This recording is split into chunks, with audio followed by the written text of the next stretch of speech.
And, seriously, Westerners will say, let's leave the past in the past. Let's leave the past behind us and focus on the future.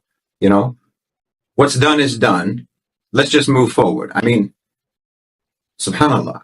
Never mind how criminally obnoxious and dismissive that attitude is in terms of justice for your victims. Forget about that. Can you imagine trying to make that your legal defense in court? A serial killer in court saying as his defense before the judge, well, Your Honor, what happened. I think everyone should just move on. The defense rests. Wallahi, you're not a civilization. You're a satire of a civilization. But the thing is, okay, maybe it's conceivable. Maybe the world would be willing to let bygones be bygones, let the past be in the past. But you never stop doing it. Like I said, you're carrying out an ongoing, decades-long Holocaust against the Muslims worldwide. Like what? You stab me in the chest, and then you pull the knife out, and in that moment, you tell me to forget about the stab wound that you just inflicted. It's ancient history, and you're a changed man. Right before you stab me again. Wallahi, that's insane. All the Muslims that you regard as extremists, all the ones that you accuse of being extremists and so on, they're extremists because of you. And I don't mean that your violence and terror in the Muslim world is what made them extremists. No. I mean their extremism itself smacks of Western thinking. They think of Islam the same way that you think of Islam. That's the level of their understanding. They're as ignorant about Islam as you are, and in the same way that you are. And they approach conflict the same way that you approach conflict. Their whole mentality is a replica of Western thinking. Yes, so-called extremist Muslims are the most westernized Muslims there are.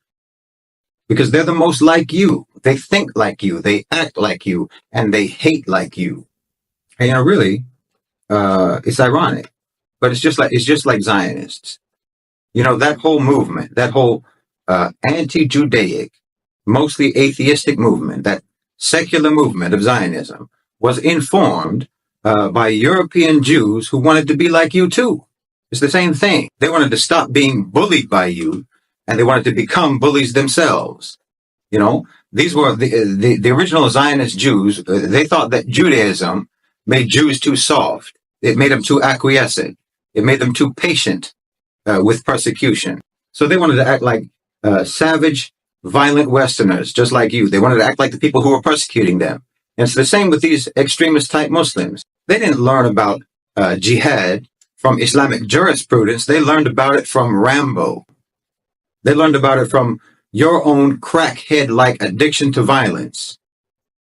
They're nothing but Muslim gangbangers, wannabe gangsters, just like the Zionists and just like you. Meanwhile, Muslims who are actually deeply rooted in Islam, deeply rooted in Islamic knowledge, they have sabr, they have patience, they have wisdom, they have restraint, they have self-control, endurance, and resilience, and they have reliance upon Allah subhanahu wa ta'ala. We're not competing in the dumpster fire Olympics to see if we can out-savage you.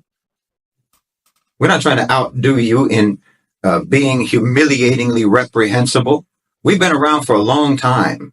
Muslims have been around for a long time, and we've seen violent, reprehensible empires come and go. And you're more violent and you're more reprehensible than most of those. So all that means is you're going to be gone even sooner. We understand that in the broader scope of history, you're doing nothing but attack us with an ice pick while we're a glacier. There's only one way that this is going to go, and it's not your way. But going back to your question, you should understand really how embarrassing it is. Embarrassing to yourselves when you accuse anyone of anti-Semitism or anti-Jewish hatred or any other kind of degenerate bigotry, when you're the ones who taught degenerate bigotry to the world. So all you're doing when you accuse someone else of doing that is giving them acknowledgement of being a good student of the West.